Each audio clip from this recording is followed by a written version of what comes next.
Sección 22 de la CENTE ha acordado levantar la huelga masiva en Oaxaca, así de, su sección de Oaxaca y en la Ciudad de México, y regresar a las aulas. 19 días de huelga. Es fin de semana y generalmente los fines de semana se van un grupo para el lunes, el domingo y lunes llegue otro grupo, o sea, se van sustituyendo semana tras semana. Pero ahora parece que sí levantaron todo y no está llegando nadie y ahora sí se van, a diferencia de lo que en otras ocasiones desde el gobierno se ha dicho, miren, ya quedan muy pocos. Pues claro, quedan muy pocos porque el lunes vienen todos, así funciona. En la consulta interna votaron, se informa, más de 12,000 docentes. Respaldaron la conclusión de cerrar esta etapa de movilizaciones que se mantuvo por 19 días. Aunque el magisterio oaxaqueño considera insuficientes las respuestas a sus demandas, lo que quiere decir que nos vemos en septiembre, se hizo un consenso para que se reanuden clases para 1.4 millones de estudiantes a partir del mismo lunes. Y además, con esto del Mundial, tendremos clases y no tendremos clases. Y si México sigue avanzando y si hay partidos importantes, tendremos clases y no tendremos clases. El paro nacional de la coordinadora afectó a 1.400.000 alumnos de educación básica en la Ciudad de México, en todo el país.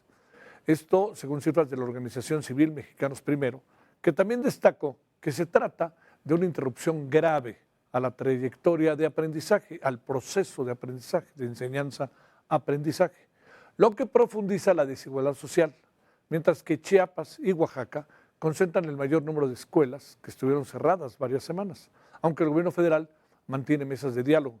Las pérdidas en el calendario escolar siguen hoy en aumento. Y en cifras, respecto a las semanas de bloqueos de la coordinadora, la Cámara Nacional de Comercio de la Ciudad de México reportó pérdidas económicas de alrededor de 800 millones de pesos. Esto debido a que 4,000 establecimientos del centro fueron paralizados. De estos, el 92% son pequeños negocios que van al día. Los sectores más afectados, hotelero, comercios, restaurantes. Y sobre todo, le diría, pequeños comerciantes, los MIPYMES, y también hay que reconocerlo, la informalidad, que como se ha dado de comer a una gran cantidad de personas en la Ciudad de México y en el país.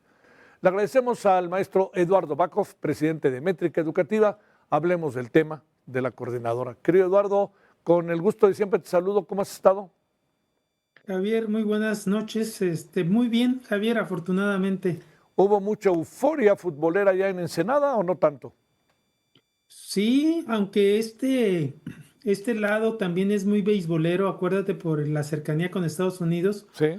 pero sí hay mucha efervescencia también del Mundial. El Mundial es un gran evento y casi todo el mundo lo sigue. Está metido, ¿no? Sí.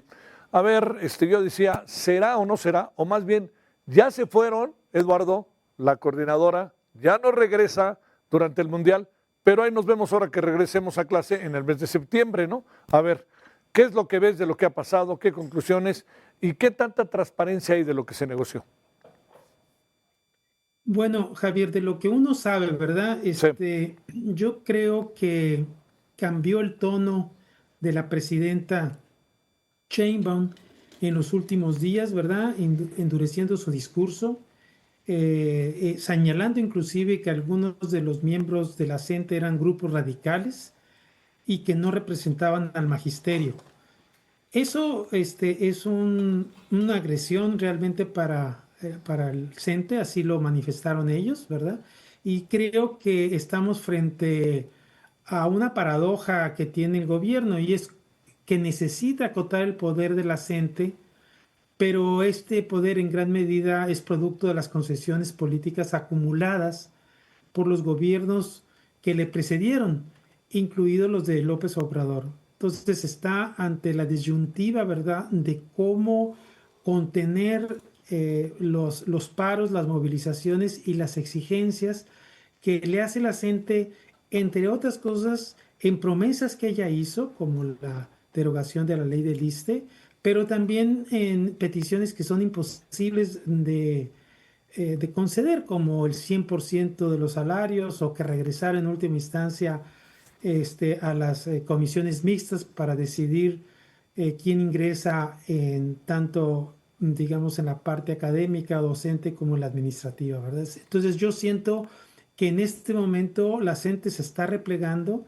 Eso no quiere decir, a mi manera de ver, que va a dejar de presionar, porque pues la vida de este organismo le ha indicado, ha aprendido de que a través de la presión, a través de la constancia, han logrado muchos de sus objetivos.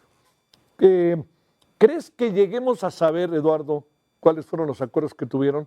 Porque de nuevo aparece una inevitable palabra, Eduardo, llamada billetazos. Perdón, no te entendí muy Sí, bien, Javier. no digo que de nuevo, o sea, ¿tú crees que ahora sí haya habido un arreglo? Sé que no lo hay, ya ahorita lo decías, pero también, ¿crees que lleguemos a saber cuáles son los acuerdos a los que llegaron? Porque inevitablemente aparece una palabra y esa palabra es billetazos. Pues mira, de cierto no lo sabemos, y quizá no lo sabremos, ¿verdad? Porque por alguna razón ellos ya decidieron replegarse y parece que la mayoría de la gente que consultaron en sus bases decidió terminar el paro en el Zócalo, regresarse a sus estados y decir que lo van a repensar, ¿no?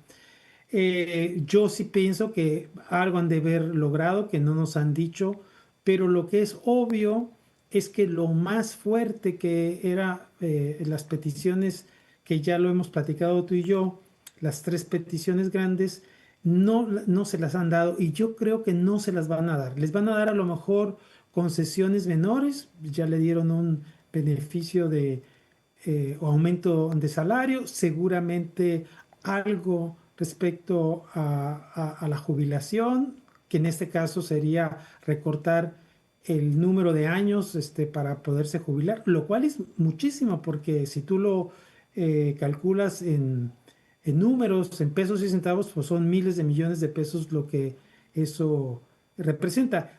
Pero a ciencia cierta, pues yo no lo sé y tampoco me atrevería a especular sobre qué otros arreglos hayan llegado. Pero sí es curioso que después de esta manifestación y de este encuentro, pues fuerte, vamos a decir, entre la presidenta y la gente, hayan en este momento decidido retirarse.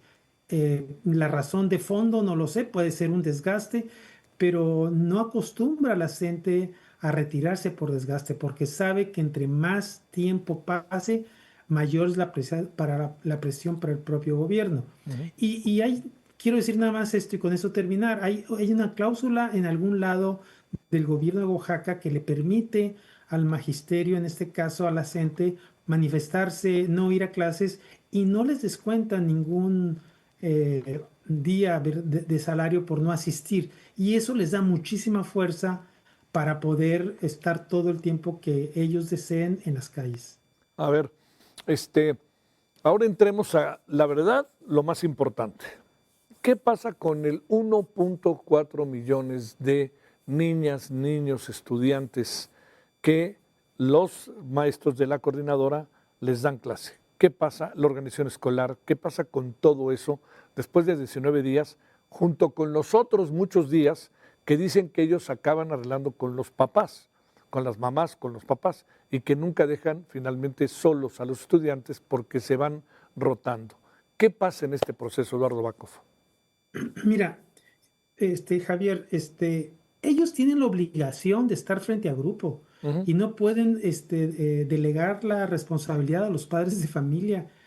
Perdón, eso es una excusa, es como que tú fueras a, digamos, en un trabajo que tú no pudieras ir porque estás en huelga y mandaras a tus familiares para que te cubrieran, pues no tienen las herramientas pedagógicas ni el conocimiento como para atender un grupo, imagínate, simplemente para controlar al grupo en cuanto al comportamiento, mucho menos en cuanto al aprendizaje. Lo que sí veo es que los últimos, los que están en la cola, los que son víctimas, las verdaderas víctimas de estas movilizaciones, y yo diría que son parte tanto del gobierno como de la propia CENTE, son los niños. Son los jóvenes que no asisten a clases, el 1.400.000 alumnos que dejaron más o menos el 10% de clases vacías o sin asistir a ellas o sin recibirlas, más el montón, si tú lo has visto durante el año escolar, pues de puentes y de días festivos y de días que no van a clases. Y en estos estados donde está la gente, que es Oaxaca, Guerrero, Chiapas, Michoacán, Zacatecas, son los estados más pobres, son los estados que en general los resultados de aprendizaje son los más bajos de todo el país. Entonces, lo que estás haciendo es incrementando la brecha educativa entre los que tienen mejores posibilidades de aprender y los que en este caso se las quitan. Entonces no debemos de sorprendernos que haya diferencias abismales Claro. entre los niños que salen de sexto de primaria en una de estas escuelas a los que van regularmente a clases y tienen las mejores Sí, condiciones para aprender. sí, sí, sí. Oye, ¿eso ya no se recupera? ¿Sí se recupera? ¿O qué es lo que pasa en el proceso educativo formativo de esos 1.4 millones de estudiantes? Mira, lo que sucede usualmente, Javier, es que el rezago educativo se va acumulando. Ujú. Se podría recuperar si hubiera, por ejemplo, clases extraordinarias, tutorías o algún programa de recuperación del aprendizaje. Por ejemplo, en el COVID regresaron los estudiantes y no hubo ningún programa de recuperación del aprendizaje. Entonces, ¿qué es lo que sucede? Pues que van pasando de grado y ahora como son más laxos las reglas y las normas para pasar de grado, lo que hacen es que los niños administrativamente pasan, pero escolarmente o académicamente se rezagan. Y hay materias, como es el caso de las matemáticas, especialmente las matemáticas, pero también muy importante la comprensión lectora y las ciencias también, que si tú vas dejando de aprender lo que tenías que aprender en un grado escolar e ingresas al otro grado escolar, pues tú no vas a aprender, no vas a entender de lo que te están hablando, simplemente porque hay un escalón o dos o tres escalones que no subiste y por lo tanto vas a estar en una situación de mayor riesgo de que cuando termines la primaria y entres a la secundaria te encuentres con un mundo distinto Ey, que te va a exigir lo que no aprendiste y cuando termines la sí, secundaria y entres a la preparatoria, pues va a haber un cambio muy importante, desfavorable, desgraciadamente, para los estudiantes. Y eso puede ser, y yo casi puedo asegurar, que lo que va a incrementar es el abandono escolar, especialmente sí, en educación media superior. sí, la deserción. Oye, por último, Eduardo, ¿qué perspectiva supones que nos viene? Ahí nos vemos en septiembre de vuelta o en octubre, nos daremos tiempo, nos reorganizamos y nos dan lo del ISSSTE o nos dan lo del ISSSTE, aunque nos hayan hoy calmado con un conjunto de ofrecimientos que hemos aceptado, alguna cosa así. ¿Qué alcanzas a ver, Eduardo? Pues mira, es especular, ¿verdad? Sí, En ese terreno habría que decir que simplemente es una opinión en la cual no tengo, digamos, la base para asegurar que eso va a pasar, pero yo diría varias cosas. En principio, que la gente se seguirá movilizándose, manifestándose de una forma u otra. Yo no sé si durante vacaciones, probablemente ellos van a tomar el receso y van a empezar en agosto o en septiembre, probablemente a tomar sus demandas nuevamente. Yo creo que por su parte el gobierno va a seguir negociando con ellos, ofreciéndoles, digamos, pequeñas cosas para las expectativas que tiene la gente, pero yo estoy seguro que el gobierno no quiere romper con la relación con la gente. Entonces va a seguir negociando, aunque sea pocas cosas, y les va a dar concesiones parciales, que de un momento a otro sabremos, ¿verdad?, qué es lo que sucedió. Yo creo que en este caso no va a haber una victoria, por decirlo así, de ninguno de los dos lados absoluta, va a haber, digamos, ganancias parciales, pero siempre creo que va a mantener viva la comunicación la presidenta con la gente y no va a romper con ellos. Yo creo que no. Por eso es que yo te decía que la disyuntiva en la que se encuentra en este momento o en el dilema en que se encuentra es cómo recuperar la rectoría de la educación sin romper con esta organización que pues lo que quiere es tener el poder y tener los recursos que ellos creen justificados, ¿no? A mi manera de ver, y con eso termino, yo pienso que pues en un punto tienen al menos razón, y es en el ofrecimiento de la derogación de la ley del ISSSTE, y yo creo a mi manera, digamos humildemente, yo diría, ¿verdad? Sugeriría que si la presidenta hizo ese ofrecimiento y no lo puede cumplir, habría que decirlo claramente, decir, pues hicimos cuentas, vimos que esto no era posible y en este momento ya no tengo yo manera de mantener ese compromiso que hizo López Obrador y que hizo ella. Y ellos se lo están remarcando todo el tiempo. Tú lo ofreciste y no estás cumpliendo con tu palabra. Y yo creo que eso podría, digamos, ser recurrente hasta el momento en que la presidenta, pues, decida terminarlo, ¿verdad? Y al menos aceptar que hubo un error en ese ofrecimiento. No, no sé si lo llegara a hacer, pero creo que sería muy sano que lo hiciera. Te mando un gran saludo, Eduardo Backhoff. Gracias por tu tiempo. Que tengas buena noche. Javier, un placer como siempre. Gracias, el mío.